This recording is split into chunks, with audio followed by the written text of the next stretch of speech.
And okay, we are live. Kristen, how you doing? I'm doing all right. How are you?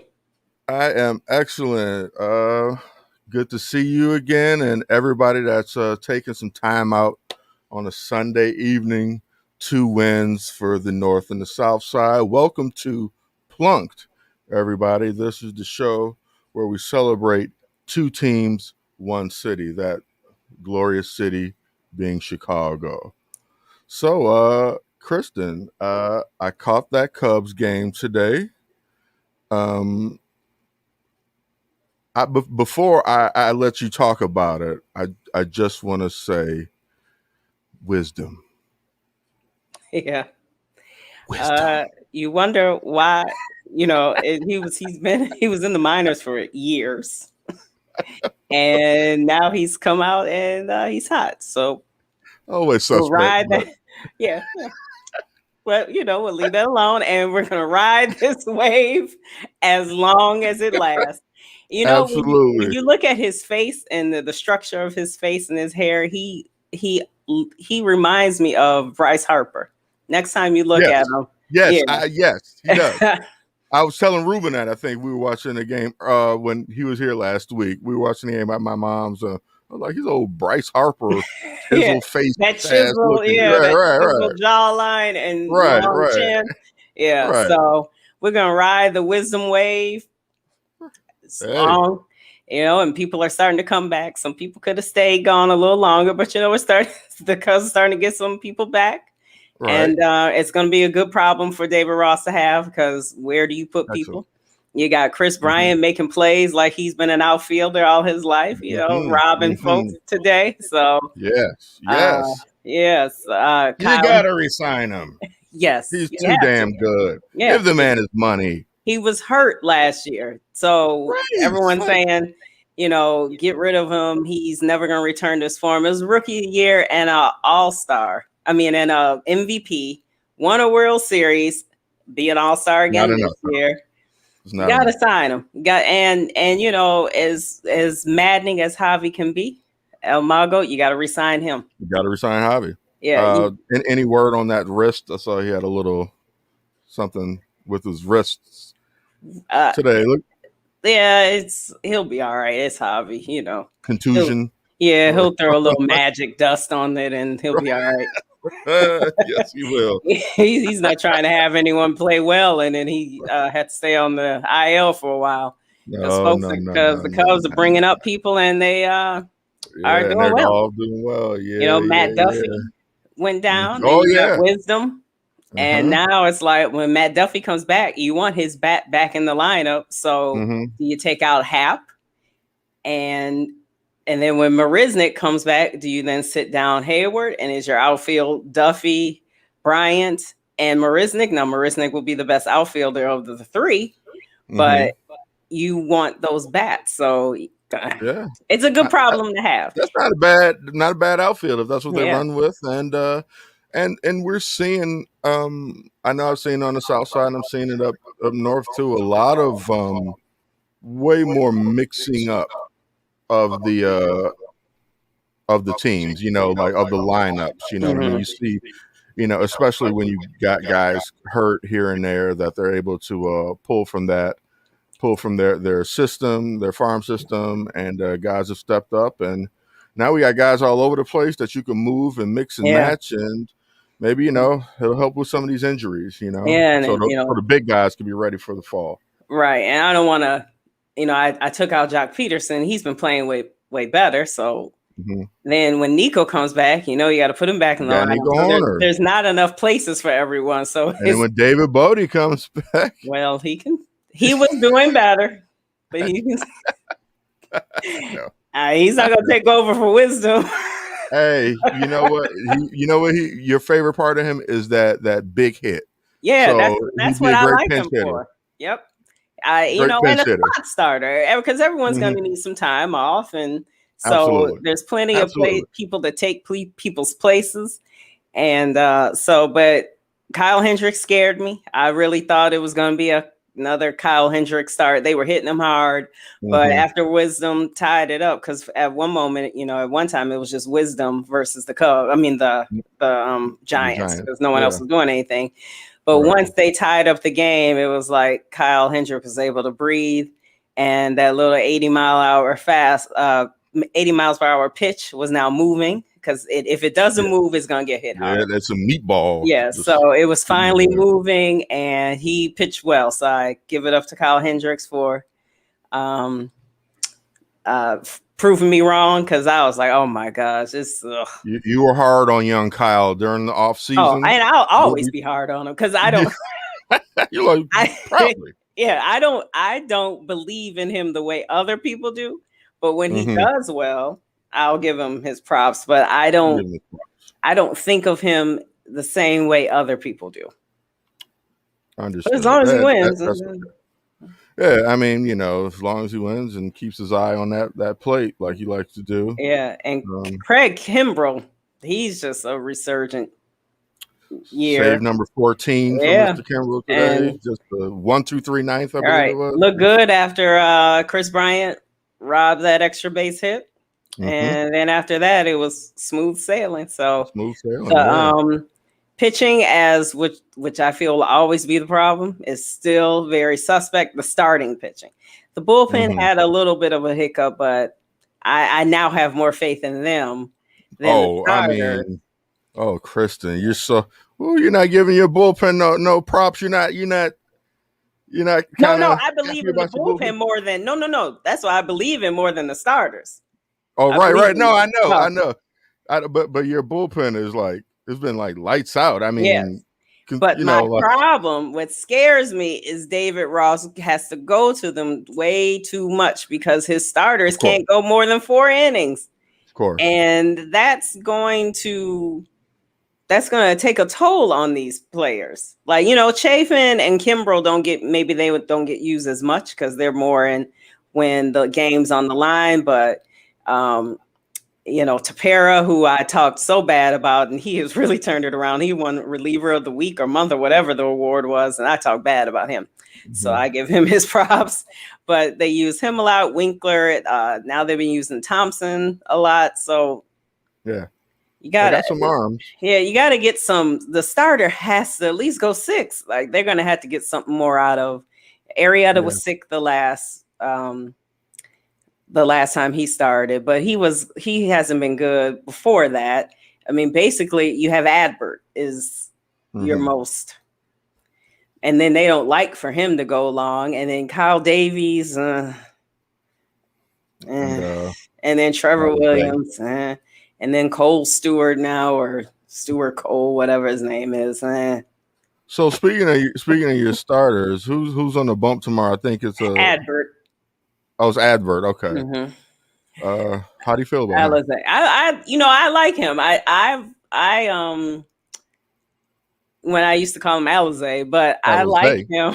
He's the only one who can throw kind of hard as far as the starters. And I like now David Ross is finally starting to trust him. If he gives up a couple of runs, just don't automatically think, oh, it's over for him. Let him try. And he did last time, and the Cubs came back, and so I like Adbert. Well, he's kind of like that new age pitcher where they're just like having him kind of narrowed down to like 2 main pitches. Like these newer guys coming up, I'm noticing like they're not using like as much. It seems like they're not using it as wide of an arsenal as they once did. And Alizé seems like he's got that fastball and and that slider moving, and it's like it kind of doesn't matter if you know what he's going to throw if he's throwing it that well. You know what I mean? Like, and that's that's with anything. Like being able to know what he's about to do, but then like I still can't stop it. And I hope I see some good things moving on with him. So what are your feelings about trade deadline is July? Yeah, the end of July, I think. June this is a big month, and it started out a little rough.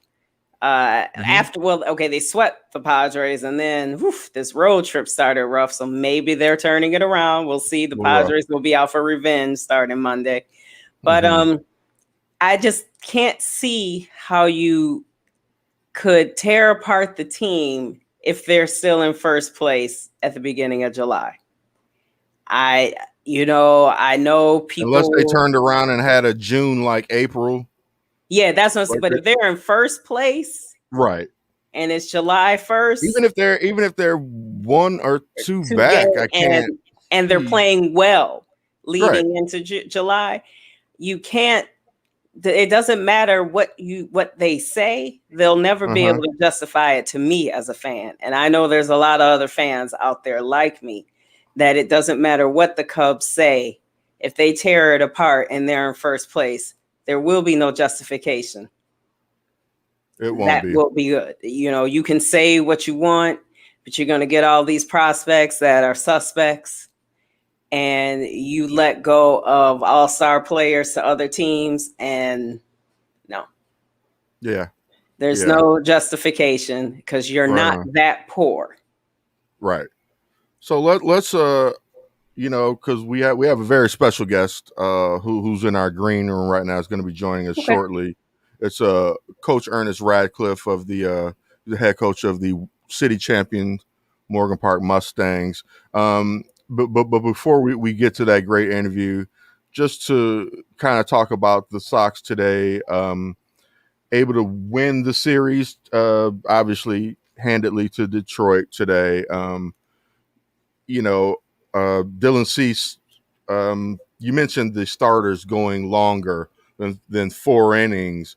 And we talked earlier in the year about how it was seeming like it was so common to, even if the guy was pitching well, that they were pulling him in the 5th. But I'm starting to see at least La Russa leave his guys in longer. Dylan Cease, 7 innings today, 0 earned. 10 Ks, which was a nice comeback outing from him after he got touched up by Cleveland. We'll get to the skinny a little bit later and kind of talk about this last week. Tim Anderson had a couple of really big hits early on in the game, responsible for 2 of those 3 runs, and Nick Madrigal, 2-strike Nicky was able to come through. Nicky 2 strikes, he was able to come through with another. He went 2 for 3 today. Good win for the White Sox. They're beating up on the guys that they should be beating up on, such as Detroit, and even Minnesota. Cleveland is always going to be Cleveland, but we'll touch on that later. So let's just get down to it. Like some real good stuff we have going on today. For everybody who's any sports fan, baseball fan in Chicago, if you possibly have been under a rock the past couple of weeks, you might not have known, but Southsides owns Morgan Park Academy right in our neighborhood school in Beverly. And they are the 2021 city champions, clinched that. And we're very proud of those guys. And today we're going to bring on Coach Ernest Radcliffe is going to be joining us. Hey there, Coach. How you doing? Can you see me? I can see you. It looks like you might be in a steam room, but I can see you. No, let me see something. Oh man, I'm in a bad area. So as you know, some people know, part of the purpose of Plunked is to bring, African American and Black representation to baseball, even just from a fan's perspective and from a podcast perspective. It isn't as popular in the Black community as it was, especially in, our father's era, so to speak. And it was definitely more popular when we were kids, but right now, just with all of the, so many other things that they use to promote different sports, that seem to appeal to children in a different way, and not to mention the lack of accessibility for playing baseball. It's a little bit different than being able to get up a game of basketball or even football. Just having the resources to have a good field, have the right equipment, and so that's just something that there's a lot of players that are in the league now who've advocated for getting young blacks back into baseball, such as Andrew McCutcheon was a big advocate for that, Torrey Hunter as well. And so, Coach, we can see you. You can see me? You just have a It's heavenly glow. You have the shine behind. There's a little shine behind you.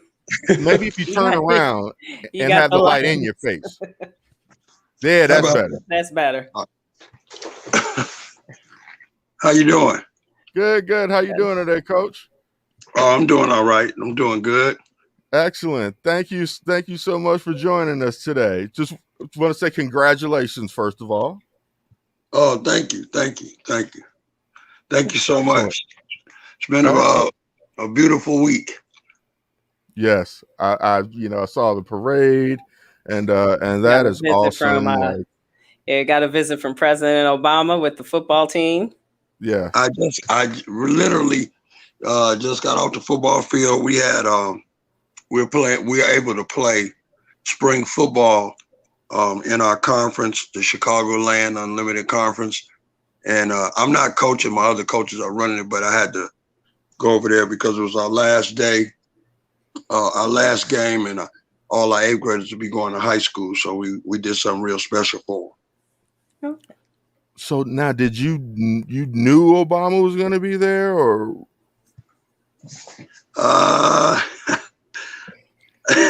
Kind of, sort of. Had an idea, thought he might. Had an idea, man. Because he just downplayed. Yeah, we just wanted to do something kind of special. A surprise. I knew it was a special guest, but what's going on? Right, what happened was I was on a Zoom call with President Obama 3 weeks ago, and that was tremendous. Man, I bet. Talk to the president. I mean, I would have never thought in a million years that I had the opportunity to speak to the president, and he is truly down to earth. I mean, I know he's a tremendous political figure, and he's great for all the people, but for African Americans and everything. And then for me to be able to speak to him directly and talk to him first, because I did a Zoom call with him, and he got on the line. He was like, "Hey, what's up, Coach?" Oh man. And amazing. Yeah. So the video is out. It was like a documentary that they did, and because I've been doing a lot of work in the community, not just myself, but all the coaches in my program and my wife and everything. We've been doing a lot of body of work in the community, in the Woodline, High Park, all over the city of Chicago, with the Southside Wolfpack football program. Yes. And that's 24 years in existence. And then not only do I coach at Morgan Park, but I have my own travel baseball program that I run as well. So I do that. And then I just was able to put my hands on a facility on the west side. So I have a baseball facility right on 22 North Pulaski in the heart of the west side that I was able to get my hands on because I needed to train all year round, and we spend so much money on facilities and things. Mm-hmm. So a lot of people heard about that. So we're a stakeholder in this area. And the Obama Library Foundation, the library is going on the field that we play on, that we were nice. Inspirational with help assisting getting. And we've did a lot of body of work on that field. We call that a sanctuary, where we mentor and discipline, check grades, develop young ball players, football players. I mean, we got guys all in the top high schools all over the country in the Big Ten. We got 15 guys right now that came out of our program that are currently playing Division I football. Oh, and then, amazing. We were blessed today by 3 guys. Cameron James, he currently is at Simeon. He played for us. He's leaving tomorrow to go to the University of Minnesota. And then another kid, Jaleel, came by. He just got offered by University of Illinois. So, we my coaches, we've been putting in. That's great. That's great. Can I touch back on something you mentioned about your travel baseball team now? That travel sports is become like such a really popular, huge industry now. Like, can you tell us a little bit more, and even maybe for some of our viewers, like how does travel sports work, and exactly what is travel baseball like for you? Well, travel baseball, I was in Little League baseball for a long time. I had my first Little League program. Well, actually, I don't know if you know this, but I played professional baseball. Yes. Yeah. I got drafted in Cincinnati? 1986. St. Louis Cardinals. St. Louis Cardinals. Okay. I knew somebody red. Okay. I just knew I was going to be in the big leagues and everything. But I guess, God had different plans. So, I was trying to get myself, trying to find my niche. I worked at Citibank. I was a personal banking teller. And true story, I was doing a home equity loan in front of a married couple. And they were like, "Coach, can you crunch the numbers?" And I put excuse me, I put my head down and I kind of dozed off. And they was like, "Are you all right?" And I said, "Yeah." I said, "I'm all right. I was just praying over your numbers." And I knew right there. I said, "Man, I got to get out of here. I got to You're not long for that job." I was at Citibank on 95th and Western. All my friends. Oh, okay. Right, I know that one for sure. It's like, "Man, you crazy." I said, "I got to go." Hey, God he's calling you out. He's like, it's time for something else. Like, I need this travel baseball team going, Coach. Like, travel baseball, it has taken over the world now. Little League baseball is still in existence, but if you want your son to be seen, you have to, first of all, you got to build the program. It took me 5 years to build it. Build it. And now that we have the ball players, because I don't do they have tryouts and everything. So I'll take a young man I'll take somebody that needs to be worked with. I'll just say that. We'll take guys that need to be worked with. I don't have to have 15 guys that's superstars, because sometimes that doesn't work. So I'd rather develop the guys and groom them and mentor them the way I know they need to be mentored, instead of some guys that think they know everything. And then I like those guys too. I like to take the bad guys. I like to take the guys who think they know everything. And I'd like to help groom them and show them and our coaches, the proper way that it goes. So we go all over the country. It is expensive. I have a 13U travel program that plays locally out at Ho Chunk, 197th and Stony Island, and they play in Bourbonnais. We might go to the suburbs and play. We'll do one out of town. Right now, we got one out of town trip scheduled just because of COVID and everything. With those guys, we have been invited to go somewhere else. And then I have a 16/15U team, and I have a 2022 class that's straight 17 juniors, and then I have an 18U. Those guys are all going to college, and they just need to play until it's time for them to go, to their colleges. So we play one out of town trip, and then we'll do a lot of local tournaments with high-end teams. And then I just started a 9U, and that 9U program is all free. So it's really busy. I got a lot of coaches. I got a lot of young guys. But if you want your son or daughter to be seen, travel baseball is the way to go. College coaches don't come to the high schools anymore like that, unless you get deep in the playoffs, like in state, or you just got a dynamite team, and they can't miss. They don't come out like that because they playing in their season at the same time we playing in our season. So they start in February and we start in March. So it's hard for those guys to come out and go recruit and things of that nature. So you got to go to you got to go to showcases, PBR showcases, Perfect Game showcase, baseball factory showcases. And then you got to put up certain numbers so you can, people can follow you. And then in them tournaments, because there be so much pressure, you gotta, have good tournaments and everything. And like for me, for all my ball players that come through, I call all the coaches. I build relationships. I got tons of colleges, so I'm able to get a lot of guys in the school and everything. So travel baseball it's expensive. It's a year-round process. You got to work on your craft, like Steph Curry and all them. You got to spend a lot of hours in the batting cage and stuff. You got to have the right people training you and everything. Absolutely. And a lot of parents spend a lot of money, and sometimes they get ripped off. Sometimes they come across people who do it the right way. So I try to do it the right way, and my heart won't allow me to do it any other way. And anybody that plays for me, they have to go to college. Everybody that's played for me in all my programs, all our coaches, Coach Ronell and my football pro, Coach Hill, Coach Bullock, Coach McKinnis Pearson, all them, Coach Triplett, all my coaches, Coach Nick, I tell them I got to get everybody into college, everybody. Very and good. Not just get them into college, they got to get their bachelor's and they got to get their master's. So travel baseball, yes, it's important. It's very important.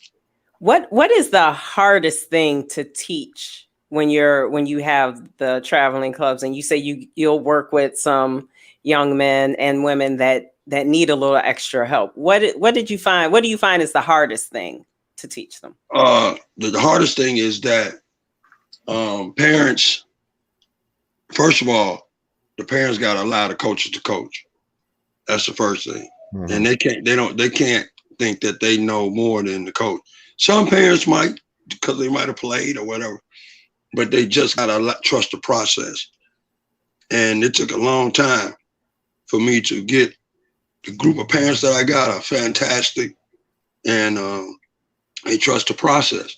I had some parents that didn't trust the process, and they left. They left right away because we were losing. They just didn't trust the process. That group that won the city championship, that group, so most of that group has been with me for a very long time. And a lot of those parents didn't leave. They just trust the process. They just stay with it. They might have had aspirations to leave, but they didn't. And that's the whole thing. I'm trying to see your last name, Mrs. Pertee. Yeah. Miss Pertee. That's the biggest thing, is that the parents got to let the coaches coach and trust the process, and don't question everything, because some kid might not play right away, but okay, that's fine. But in college, it might be the same thing. You might not play, but when your number's called, you got to produce. It might be come in and pitch one inning, or come in and put the bunt down, anything. Be ready. That's the biggest thing, that you got to trust. Stay ready. Have you had many young ladies part of your program? Early on, I did. I don't have a problem with having a young lady. I actually want a young lady to play. I got a chance to see Monet Davis. I don't know if you all remember Monet. Yeah. I got a chance to see her at the REI World Series, and she is legit. She is the real deal. And my sister played. Excuse me. When we were coming up, my sister played a lot and pitched very well. And I've been able to coach a few young ladies. I've had more girl football players than I've had baseball players. Really? Yep. And we've had 4. One of them came out of the field today. Her name is Jade. Just speaking. She played 4 years of football, and then she played 4 years of high school football at Eisenhower. She just graduated last year. Wow. She's in college now, straight A student.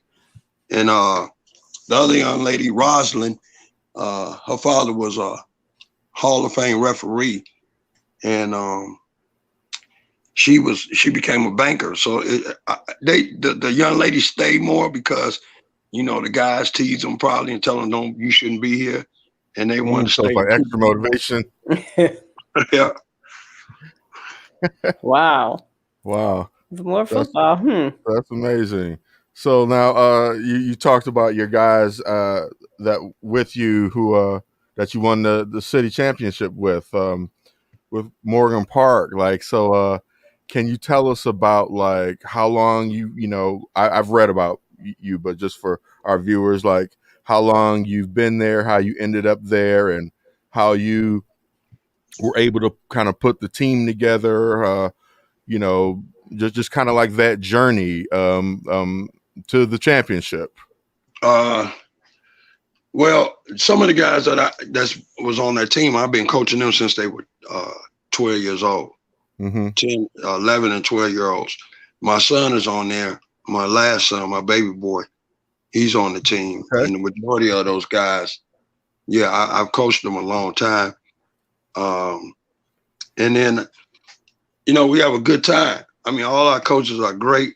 We have a great time with them, but I demand that they got to do certain things. I know in the world now, they say you can't holler, you can't do this, you can't do that. And I'm just a different type of guy. I mean, I love all my guys, and I demand that they play a certain way. I mean, they have to play at a high level. I demand that they get great grades, that they be respectful in the communities. They don't disrespect women. They don't drink. They don't smoke. I'm not with them 24 hours, but I check on all my guys. I mean, all of them. When they leave, I always call them. And I don't think one ball player, or maybe one, could ever say Coach Radcliffe didn't, demand or didn't respect me, or ask for the same respect as he wanted. So we have a great time. We laugh, we joke, all that. But when it's time to get between the lines, it's time to get between the lines and everything. So we just try to do it. How did I get to Morgan Park? I was at Hyde Park High School when I was at the Southside YMCA, and they asked me to start baseball. And I started that baseball program with about 20 guys. And I was seeing Hyde Park. This was in 1997. And I seen the team out there, and we played them. I had an 8th grade team, and we played a frost-off team, and we beat them. And the coach couldn't believe we beat them. And then he said, man, we got to play y'all again. And we beat them. The first time that was the fluke. Anybody can have a birthday. Shout out to T-Nick. Excuse me, I was coaching hard today. So we beat them, and then we played them again, and we beat them real bad. And he was like, man, I got to go tell the athletic director. We don't have no head coach at Hyde Park. And I interviewed, and that's how I close the door, Kobe. That's how I got the job. Okay. And then I stayed there, and Deborah Carter. Do you guys remember J.W. Smith? Legendary from Julian High School. He's a Hall of Famer. But anyway,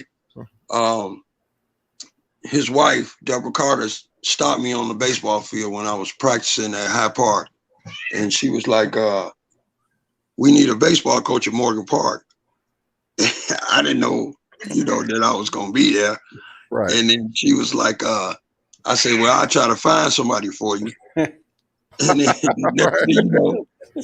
they called me and was like, you need to go and take the interview. And I was like, what are you talking about?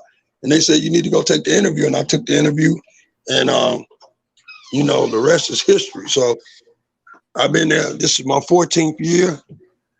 I brought my son there, Kendall Radcliffe. He came over with me, and he got drafted in 2010.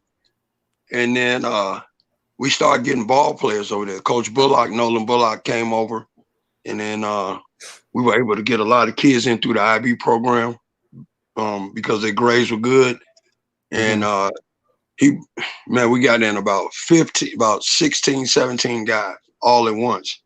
Then it just started. I mean, kids just started coming there. And we went to the city championship in 2013. 2014, we lost to Simeon in 2013. And then 2014, we won the city championship.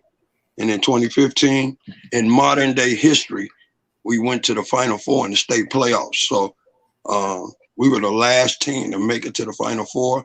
You can do the research. It's been a very, very long time. And then 2016 was back in the Final Four, and then now we won the city championship again. And it's a long process. You got to have ball players. Yeah. Go ahead, Kristen.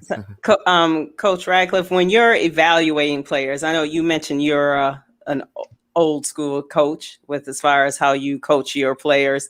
And we know that now new school, everything is about analytics. Oh, yeah. Do you use analytics a lot when you're evaluating your players? How do you feel about that? Or do you mix analytics with the eye test? I do it with the eye because I know spin rate and exit velo and all that and everything. Speaking of that, real quick, I got a young man that played at Morgan Park. He is currently with the Washington Nationals right now. He was there when I pay attention to them. Yeah, James. His name is James Goodwin. You can look him up. Okay. He is the videographer at for top to bottom through all the major league. I mean, through their organization. He came to the city championship game. He surprised us and showed his ring off and everything. And he brought me down to the spring training right before COVID, and I was able to coach down there for a week with the Nationals. Oh, that's amazing. So they have a lot. They believe, I mean, Major League Baseball and college baseball, they believe in spin rate, exit velo, all that. Now, they believe that a guy could be a Hall of Famer, this type of hitter, that, da. At the same time, to me, I think guys had to have the proper arm slot. They got to be able to barrel the ball up, because, I mean, exit with launch angle and all that, I mean, I just don't think that's a very good way to hit and to stay in the league for a long time with launch angle. Because if you got launch angle and you can't, touch the ball, what good is, I mean, to hit a home run, that's not good. So to me, I always believe that, I mean, I was taught when the Cardinals organization used the bunt, move men over, hit and run, hit behind the runners, you score more runs like that. And you put a lot of pressure on people because a lot of people don't like to defend the bunt. So if you bunt, it's a hard play to defend, And, so the bunt's way down right. And like you said, the proof is with the hitting, the average, everything is so low and so bad right now. That's why they're thinking about lowering the mound and all these other things, because it's what you said. Everyone's so into the launch angle and all that. Now no one's hitting. Well, I don't think they need to lower the mound. I think that's one of the things they are talking about. I think they need to go back to the way they used to play. I think they need to, what's the lost art? Stealing bases, bunting. I mean, you see these playoff games and guys are not bunting to move the runners over. They want to hit. And Ozzie Guillen was the last guy to bunt and win a World Series. There you go. So they played small ball all season, the whole time. And then the shift, I don't like the shift because. And here's the thing, they pay me $360 million, right? They put a shift on. Oh, they pay me anyway. Man, I'm gonna make them come out the shift. I'm gonna learn how to bunt the ball the opposite way and get on base. Yeah. Now, if I bunt the ball the opposite way, and then the next guy, they do it again, or they have to play straight up now for the double play, right? Right. But if I bunt the ball and get on, what is the lineup doing? The lineup is turning over. Right. So now if it turns over, it's going to create runs. You know what I'm saying? So all the big guys, man, lay the bunt down a few times, they might come out of that shit. Simple as that. You'll see sometimes like Anthony Rizzo, like when he'll see that the third base is open, he will shoot the ball down the third base line because there's no one there. And you would think more people would just try to do that. Hit it, like they say, hit it where they ain't. If no one's over there because they're all shifted, just keep hitting it there. And like you say, eventually they'll start moving over. Exactly. I would like to see how they would play Tony Gwynn and Rod Carew. Oh, I would like to see that. Yeah. How they would play them guys. You know, but I mean, home runs are put people in the stands. But if you're trying to win a championship, I think you need to bunt and move runners over. mm-hmm. Mm-hmm. And Tony La Russa just got chewed out. I was just going to say that. Yep. Yep. The like Sox fans and media, they've been like just on him about, and when they asked him to explain it, he was like, where were they on base? And the writers told him where. He was like, so I give him a second and third. I got Tim Anderson coming up next. I think that's a better situation than first and second. Yeah. And then the writer is like, well, no, but nothing. It just didn't work out. Sometimes, you know, a player needs to execute sometimes. Yeah. The call can be right. Execute. You're a major league player. You should know how to bunt. Yeah. Exactly. Yeah. So I think you got to put the bunt down. I know for sure when I was playing, and I know that was some time, the Cardinals, they was, oh my gosh. The only person that did not bunt in the whole organization was Jack Clark. So he did not bunt, but everybody else in the organization had to bunt. I mean, that was in the big leagues. And they taught that, you know, move runners over. Another thing I personally, as a fan, I like watching baseball like be played in the infield, not just a home run and a guy trotting around the bases. Like that's going to happen, of course. But I want to see the play. I want to see, you know, I want to see some baseball get played. I don't want just a strikeout or just a home run. You know, that we got all of these no hitters, and you know, which is cool, is exciting, but like that just lets you know something is a little skewed. Well, you remember even during what's considered the steroid era, when there was a lot of home runs, they were hitting home runs with men on base. Like, because people were still getting on base. People were still getting on base ahead of all the home runs. Now it's just a solo home run.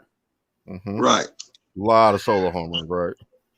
I got a question for you. Can I throw it back on you all? Sure. Of course.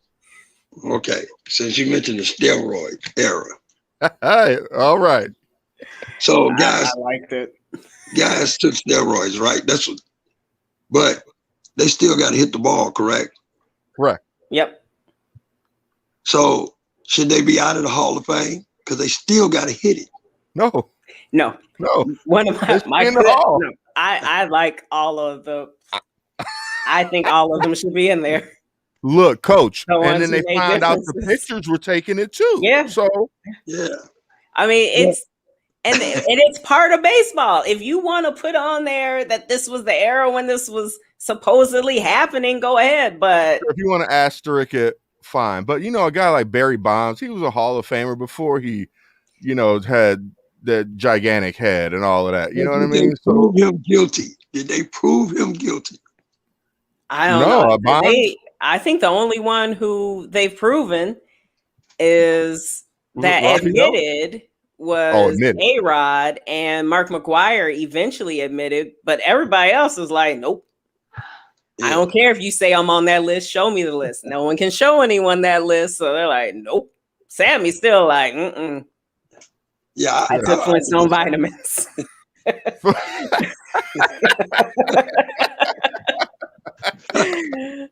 So I do not think. And then, you know, at one time back then, the measure was going to be if you have 500 home runs. For some of these players, all they had to do was hit 35 a year, and they were going to hit 35 a year without it. So no, I don't think that they should be not included in the Hall of Fame. And I think it's a very flawed voting system. There are some people that should not be voting because we know why they're voting the way they're voting. So I just want you got this grin on your face like I want to know. I want to hear what you feel about it. Yeah, I just want especially as a former professional player. Well, I mean, I never did it. I didn't even know nothing about it until Sammy. So I mean, until those guys started doing it, and I never seen it when I was playing. steroids, anything in the locker room. I just thought everybody was, straight and tried and played the game, the right way. So, yeah, Barry Bonds he was a Hall of Famer already.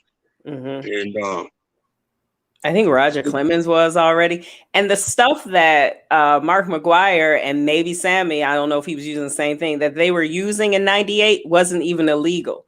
So to still hold that against them and it wasn't illegal in baseball, that's another issue. It was sitting on his shelf in his locker when they would talk to him during the home run race because everyone could use it. Right. It's just unfair to me. To still punish him and baseball knew it was happening. Right. And it brought back the game. And it brought a lot of money in. Yes, it did. A lot of money in. And for them sometimes to act like they don't even exist. I mean, sometimes the Cubs now they use Sammy highlights, but for a while they acted like he didn't even exist. They wouldn't even use his highlights. Like that man gave you guys so much money. He made so much money for that team. Mm-hmm. And you're gonna act like he didn't even exist because you want him to apologize for something? And I'm a Cubs fan. Don't get me started on that. I'm also a Sammy fan. So, and what do you think about the latest cheating scandal with pitchers now, Coach Radcliffe, with the sticky stuff? Everyone's talking about the sticky stuff. Oh, with them scuffing the ball up. Yeah. Man, it's tough enough to hit already. and that some people are saying that's why so many baseballs are like when the pitcher throws them, they're landing like 10 feet in front of the plate. They're throwing them straight to the ground because of the sticky stuff. Too much goop. I mean, that's been going on forever. Right. Yeah, it's like, that's how I feel like, why are we stuck on this? They've been doing that forever. They've been doing that. You've seen those dirty caps forever, dirty shirts. There's some pine tar on that. So I just wonder, Coach, when did like these guys, the MLB brass, become like the morality court all of a sudden? And like, I don't, and throwing their own guys under the bus because, like Kristen said, like you guys knew what was going on. And I mean, and no matter what they were taking was legal anyways, then it's just like why are you throwing your guys under the bus? These are supposed to be your guys. These guys, again, made you a lot of money and made you look really good. Bud Selig and all of those guys, so like it's unfortunate, but yeah, I just think it's probably more social media now. More people are in tune to it. So, Coach, you have your traveling baseball, and you are, as someone described in the news piece about you on CBS, you're a father to thousands of fatherless young men, and you are encouraging them to play baseball. I'm going to focus on baseball with this. How can we as a society continue to get more and more young Black men interested in playing baseball because it's lucrative? For me, it's a great game. I know for some people it's boring, but I love the game of baseball. There are ways to make money in this sport, and how can everyone reach? It's less harsh on the body if you're an athlete. Nothing wrong playing football, but you can play baseball, almost 20 years. You know what I mean? But go ahead, Coach. What are your thoughts on that? A lot of Blacks are playing baseball. A lot. If you I don't know. Are you on Facebook? Yes. Mm-hmm. We're kind of losing your audio, Coach. Can't quite hear you. Can you hear me now? Yes. Yeah. There we go. Okay. There are a lot of boys, a lot of young men playing baseball. There's a group called Black Boys.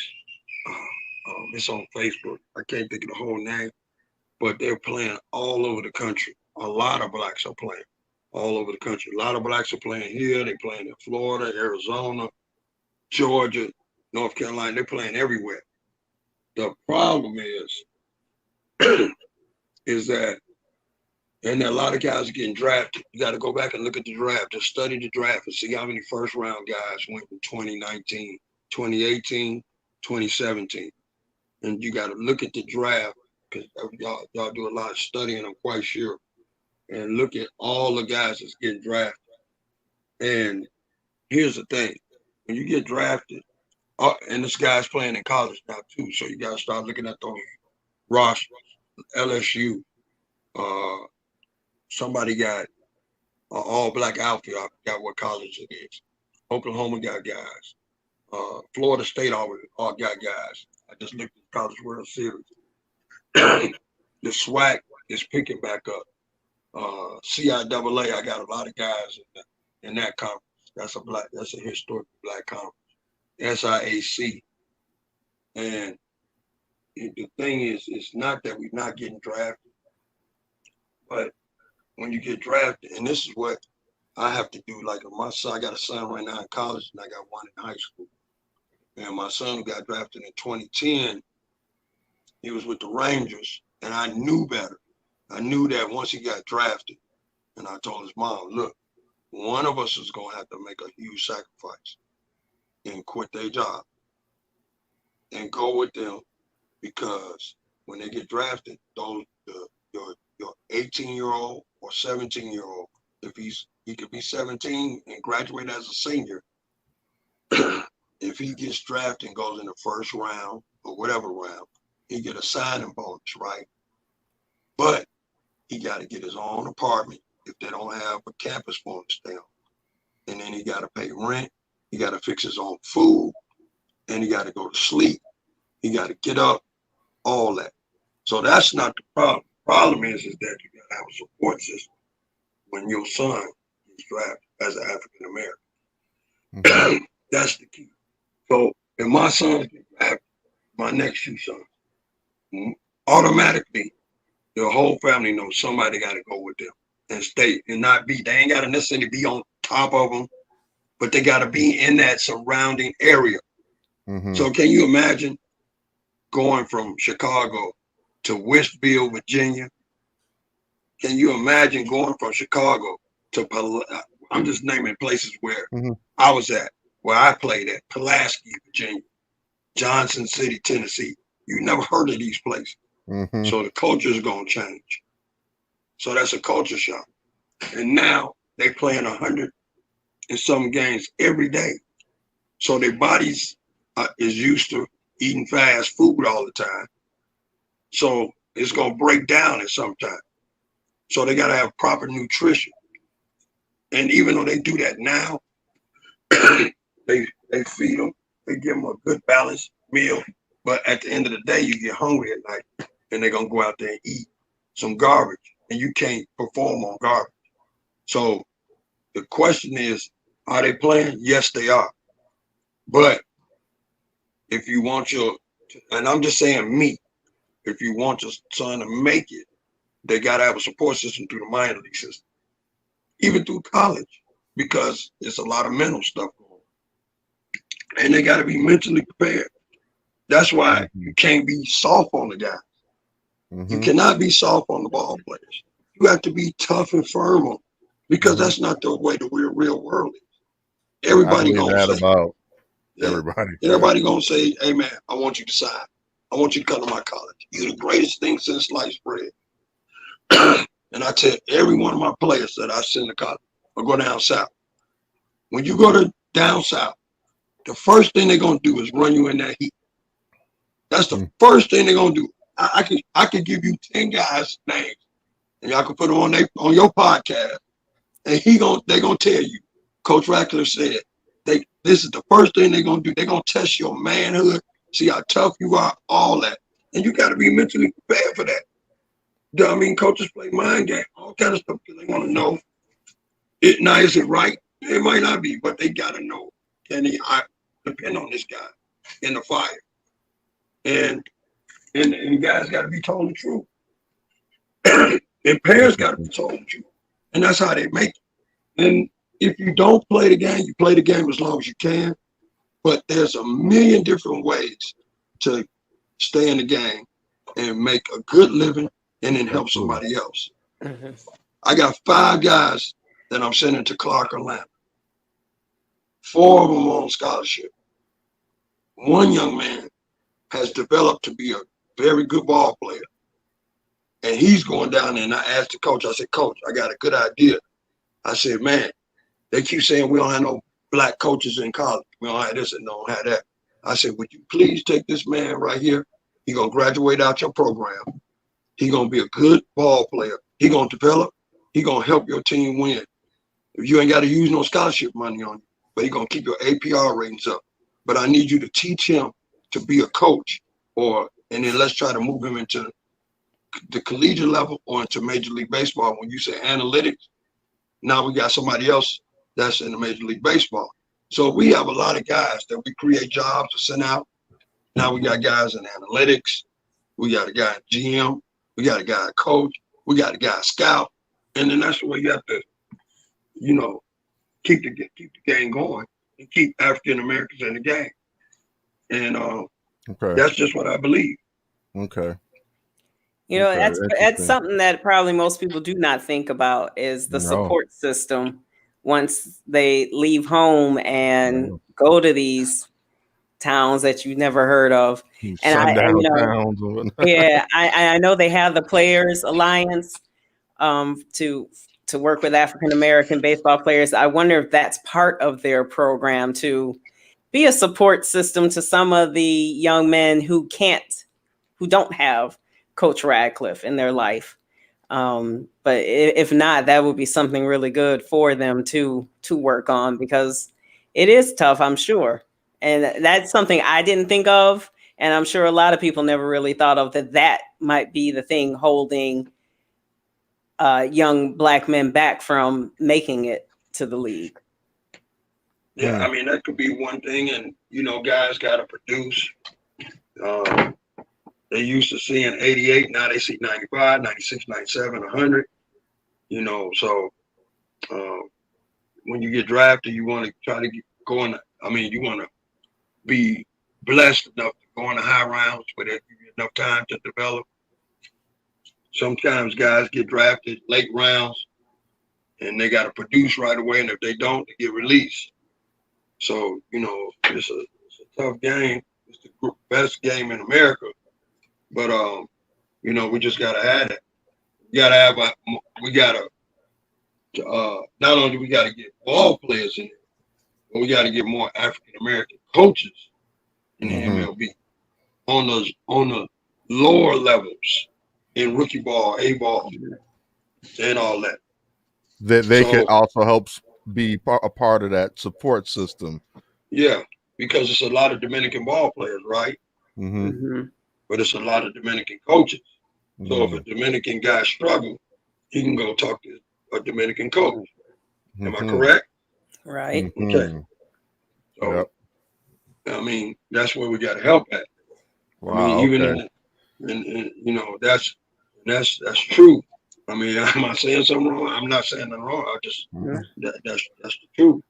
Wow. Man, like that's very eye-opening for me. You know what I mean? Because, I think the lack of maybe African-American players right now is noticeable, but you just make assumptions and, you don't think in the deeper reasons why maybe they don't quite make it to that point. You know what I mean? Because there's so much you have to go through. And like you said, it's tough and you got to have that support system.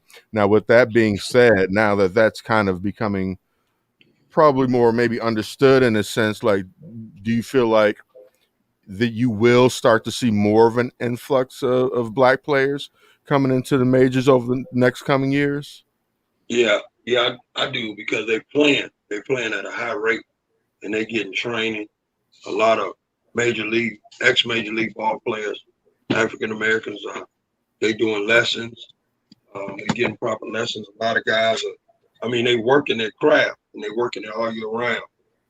So, now they'll be able to handle a lot of stuff just because the parents are putting their children in different situations to become better. And the Black Lives Matter movement is real, and it's moving in sports as well and everything. So uh, baseball, it just needs to. I mean, if they change it, like with this the shifts and things of that nature, I think the punt game might come. This stealing bases game might have to come back, so that'll open up, for us as true athletes and everything. So we just got to keep grinding. We got to keep grinding, and then when we get a guy that's real good, the organization got to promote him. They got to really promote him. I mean, you know how they promote LeBron James? They need to promote Tim Anderson. Tim Anderson. If they promote the guys like that, have a cleat, or you might have a training shoe or anything like that. They got to promote them. They got to promote them heavily. And then we got to be better than everybody else anyway. Yeah, for sure. For sure. Yeah. We have for sure. I also like the idea of how you said with the one player training, getting him ready for coaching. Also with players, making sure that they're also getting other skills that can lead to other careers in the sport. Front office, so getting business skills, making sure that they're well-rounded individuals while still, and I know that's a lot of pressure, a lot of work, but like you said, we have to be better than everybody else. And so, you need to have all these skills to go beyond baseball. So I like that idea, how you do that as well. And speaking skills. I mean, you have to be able to speak. I mean, I wasn't able to.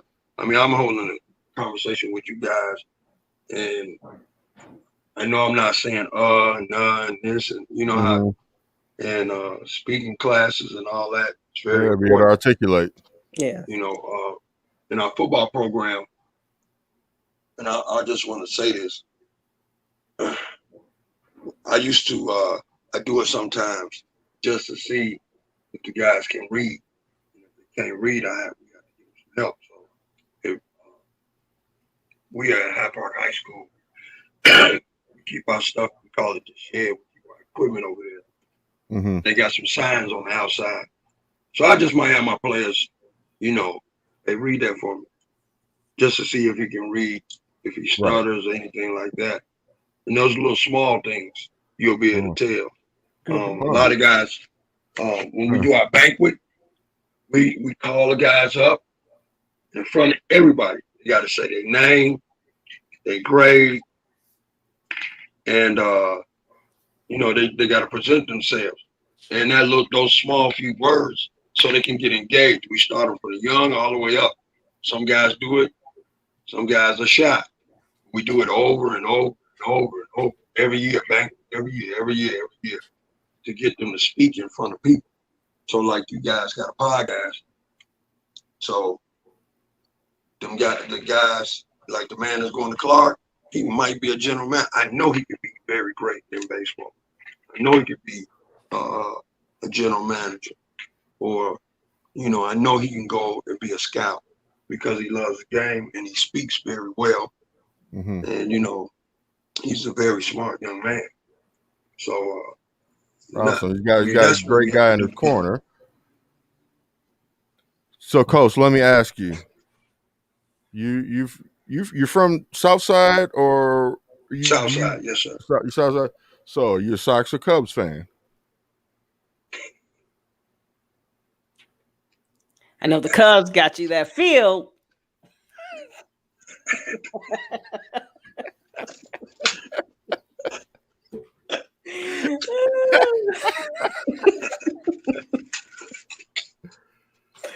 I like both teams. Good answer. Good answer. Good answer, Coach. Good answer. So with that being said, now we know we're just going to get a good subjective point of view. Like I want to hear your just your view on both teams and how what you think of both of them and what you think their chances are this season, or how far either of them or both of them might go. Oh man, it would be great if both of them was in the World Series. Amazing. The town would go crazy. That amazing. Like we just take off work for like a week and a half. Yeah. And just like, look, I can't deal with nothing else right now. Right. You really wouldn't be able to concentrate on it. I couldn't even. Had to send the kids away to their grandparents and just like, I need to be alone for this week and a half. All right. And then if your team loses, just the next day. God, Zeus. No, but coach. So let's start with the Cubs. Like, going into the season, there was a lot of question marks as to whether the big stars would even be Cubs by the end of the season or 2/3 of the season. But I think they've surprised a lot of people, including maybe their brass a bit. What do you think? Do you think that they are serious enough that they will be a contender come fall? Yeah, I think so. They got a lot of guys in contract years. Mm-hmm. So yeah. Chris Bryant is having a good season. I just been able to catch glimpses of them because I've been doing so much with Morgan Park. All right. I think Javi Baez is playing pretty good. Mm-hmm. Rizzo, those guys. I actually got a chance to meet all the guys, but Jason Hayward and them, he's struggling a little bit. A little bit. Yeah, but they in the division they in. I mean, they can win their division. Mm-hmm. I don't think they should blow anything up. Mm-hmm. If anything, I think they should maybe be buyers and win the division. You never know. You, Coach. Thank you, Coach. Yeah, they need to go out and get a pitcher. Yes. Yeah. You know what I mean? Like put it. Yeah, you got a shot. You're like a good, starting pitcher away from really a possible deep playoff run. Definitely taking that division. Right. Yeah, I mean they can win their division now. The Cardinals, they were tied. They're tied right now, right? Yeah, with the Brewers. Now the Cardinals keep losing, so now the Brewers have jumped over the Cardinals, so they're tied with the Brewers. It's like going to be like that all year with those three teams. Mm-hmm. Yeah, so they need to go out and get a guy. I mean, maybe one or two pitchers. They might need another hitter. I know Bolte is hurt. Mm-hmm. I've seen that. And, he got to come back and then he got to get back in the going again. But they got a chance. They got a good chance to win it. You got to see what trade deadline is in July, I think. Yeah. And right. You just got to see where they at. I wouldn't blow it up. I think if they start losing, they're going to maybe try to blow it up after that. Sure. They 5, 6, 7 games out.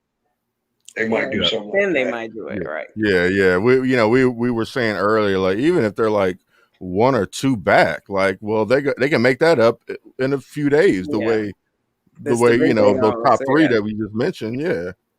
Yes. Because they got to pay Javi Baez. They got to pay him. They got to pay Rizzo, and they got to pay Chris Bryant. Yes. Yeah. So. Man, I wish they would do right by that man and make sure he gets paid first, but pay the man. How do you now think about what about your socks? No, the socks. I know you like the socks the best, Coach Radcliffe, but I'll keep your secret. Just kidding. I'm just kidding. He loves both teams. Both teams. The socks. The Sox is loaded. Man, I hate that Eloy got hurt, Mm-hmm. But they still doing their thing. They're playing real good. And the rookie, he can hit, man. Andrew Vaughn. No, the DH. The Yerminator. My man, Yermin Mercedes. Yeah, my man. Yeah. Flat out great. He can hit. Yeah. So I like him. He's slumping a little bit now, though. They figured him out? Kind of figured him out. He keeps chasing. He keeps chasing that low and away for some reason. Okay. He keeps chasing that. I don't know. They got a very good chance. They might have to be a buyer. They might need another arm. I thought they were struggling. Their pitchers that they relief pitchers been struggling a little bit. Am I correct? No, their bullpen has been holding it together. A couple of guys got touched up yesterday, but other than that, I've been giving kudos to both teams' bullpens. More to the Cubs bullpens because they're lacking in the starting pitching going. 5, 6, 7 innings, and our starters lately have been able to stretch at least through 6 innings, and sometimes I think Dylan Cease pitched for 7 today. So our bullpen has had a chance to kind of stay rested. You know what I mean? So Right. that helps. Obviously, you know what I mean. Not having to go to 3, 4 middle relievers like every couple of days. So like and then Hendricks has been lights out. You know what I mean? So they're looking good. I agree that I wouldn't mind another guaranteed back, because you mentioned Eloy being out for the year, and then they lose Luis Roberts for the year as well. Oh yeah, they sure did. Yeah. So that's Luis a Golden Glover and just his bat. The guys that have come up and been doing a great job, like Andrew Vaughn, and of course, if Eloy didn't get hurt, then we wouldn't have the legend of Yermin Mercedes, because he got pulled in because Eloy went out. So it's right. It's kind of. I'm not saying I'd rather have Mercedes than Eloy, but like it's nice, because it just kind of seems like even when one man goes down, it's really been next man up, and the next man up has been able to produce. You know what I mean? And they're playing great defense, disciplined defense, which I always feel like, I always felt like that's like a manager that always a good manager keeps like that disciplined defense, because at that level there should be nobody out there who's like playing bad on the infield. Like, you're too good, you're here, and so like when you see that sloppiness, it just seems like it's discipline to me. And LaRussa, I didn't like the hire.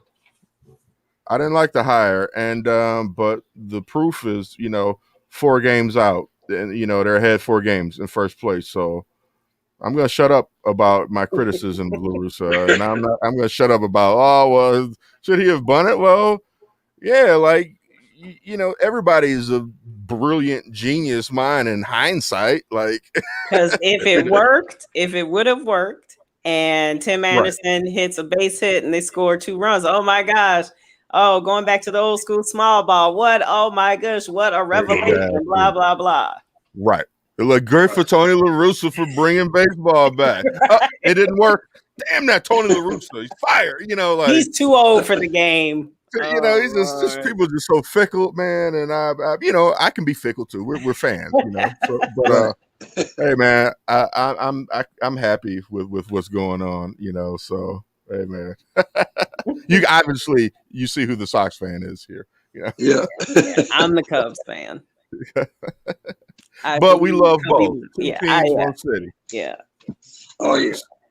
So hey, Coach, man, we won't take up any more of your time on this Sunday evening.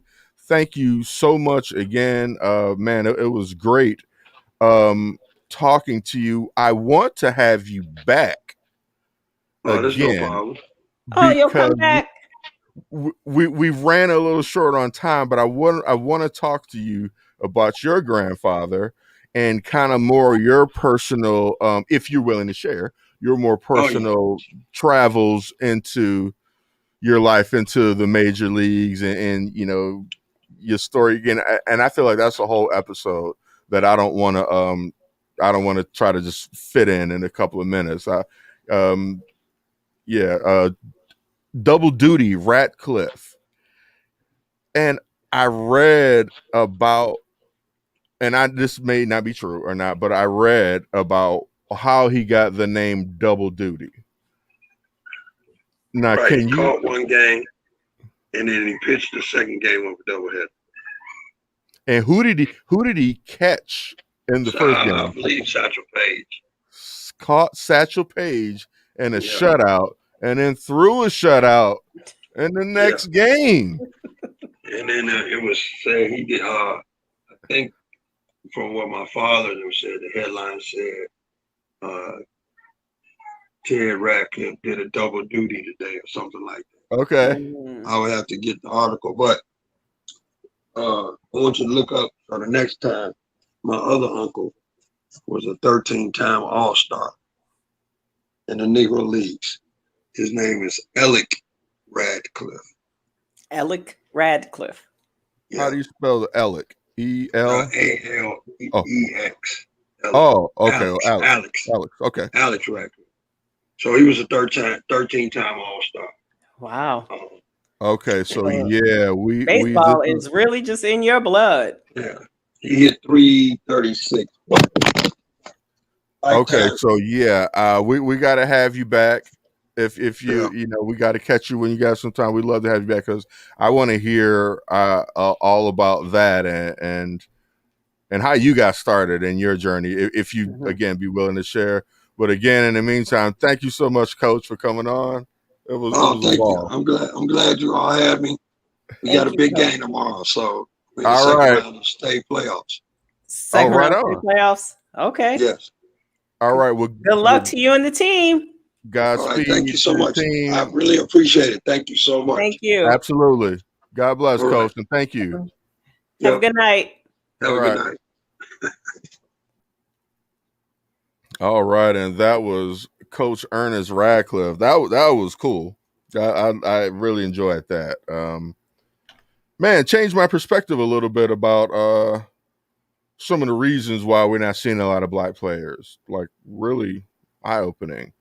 And yeah, I really understand how that lack of support system can affect, a young man or a young woman or, like, yeah. And then, kind of what he's hinting at is like certain guys out there are going to push them because of that. And, yeah, we got to be better. You got to be hopefully, like I said, I didn't read everything that the Player Alliance does, but hopefully that's one of the things that they focus on as well. Because I'm sure they know all of them were in the minor leagues. So, so hopefully that is something that's part of it, that they're a resource to some of these young men who don't have a support system.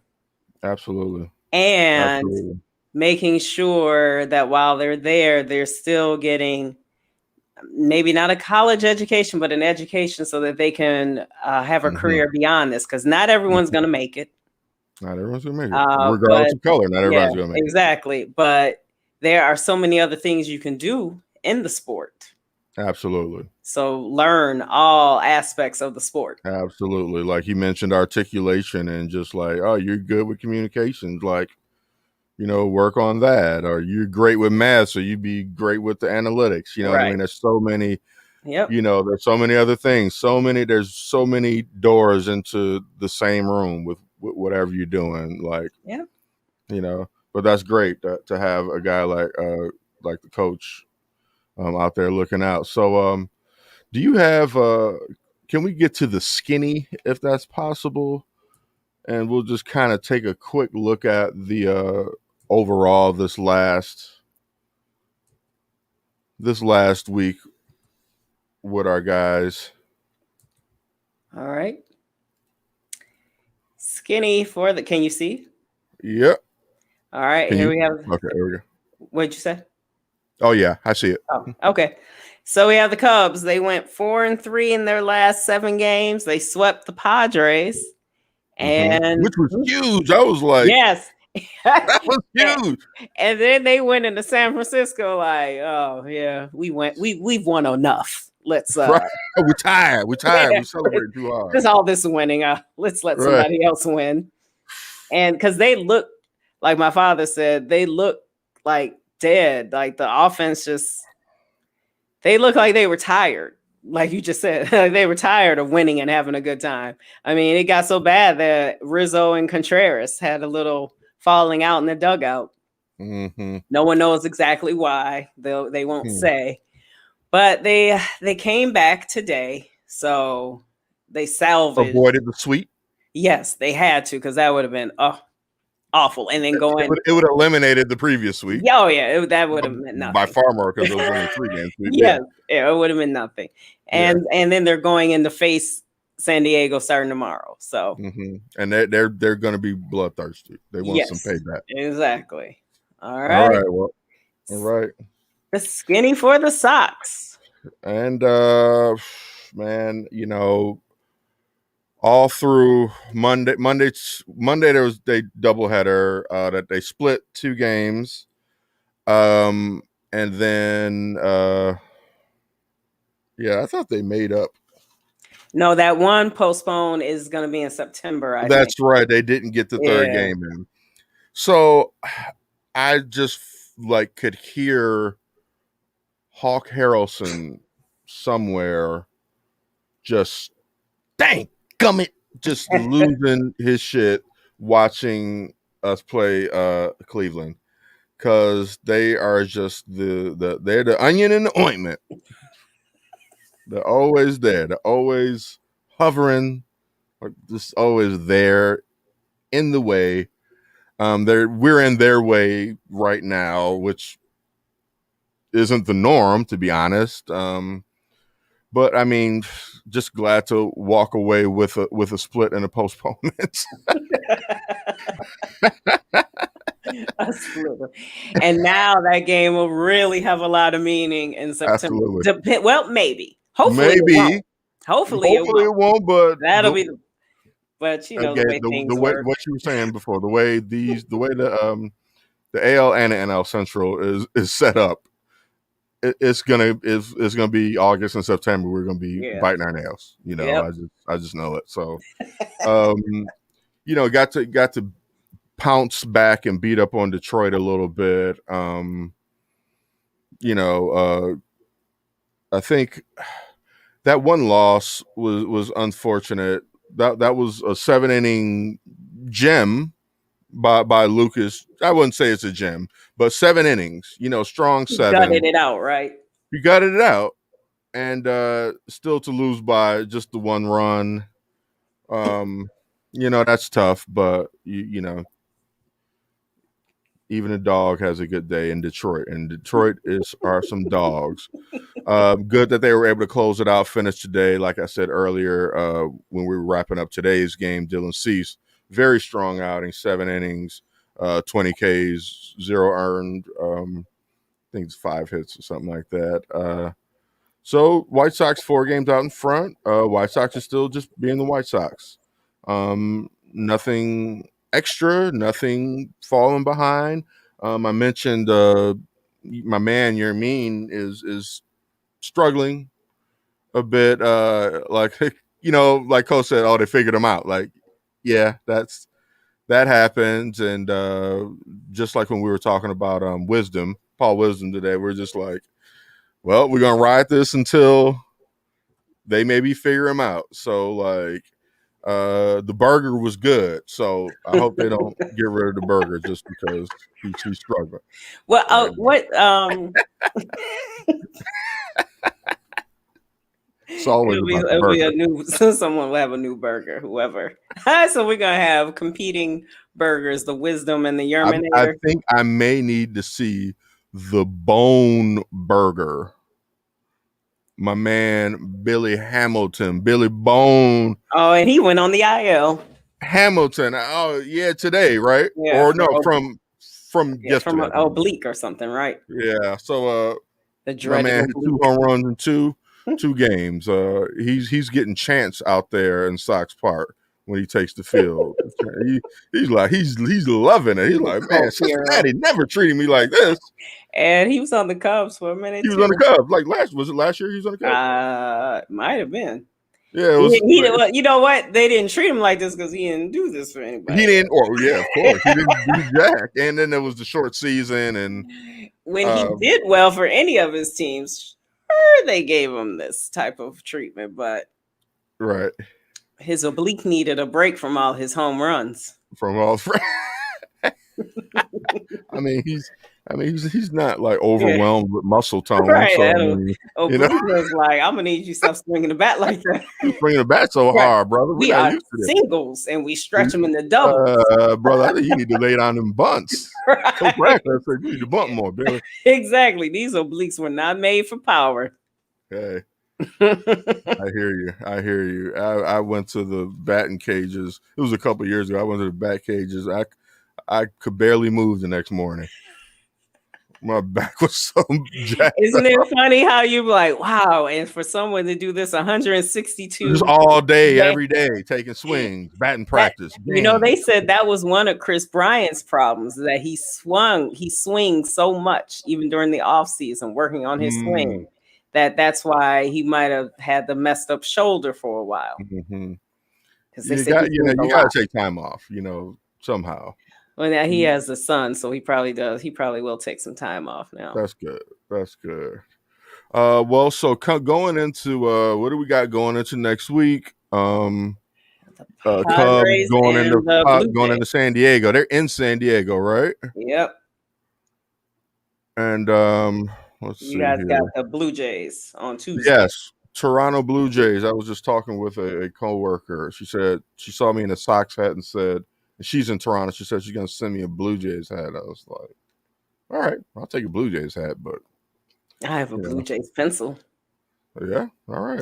Blue Jays because remember we went to Toronto for a family reunion, so that was one of the treats. Got you. Good stuff. All right, I think they're switching up. I think who they switch? I feel like Rodon. Rondon's going. Well, he's going Tuesday. That's why. Went? Is that why Cease pitched today? Cease pitched today, so I think it might be Lance Lynn or Keuchel. It's one of those. Oh, so it's not Rondon on Tuesday? They switched that? Okay. I thought they gave him an extra. Oh, okay. I thought I heard they switched. Oh, they didn't? Okay. Or was he supposed to pitch today? He was supposed to pitch today, and they moved him to Tuesday. Okay. So because they said rest helps Rondon a lot. So let's just hope they can keep this up. Both teams was good for the goose, good for the gander. I don't know what that means, or has to do with anything. But Kristen, I think it's about that time. Because we're goose and gander, I guess. That's how you end it. All right. And signing off for Plunk. I'm sorry. Wait. Debbie said no Mets hat for you. Oh, okay. I don't get a Mets hat. I want a Mets hat.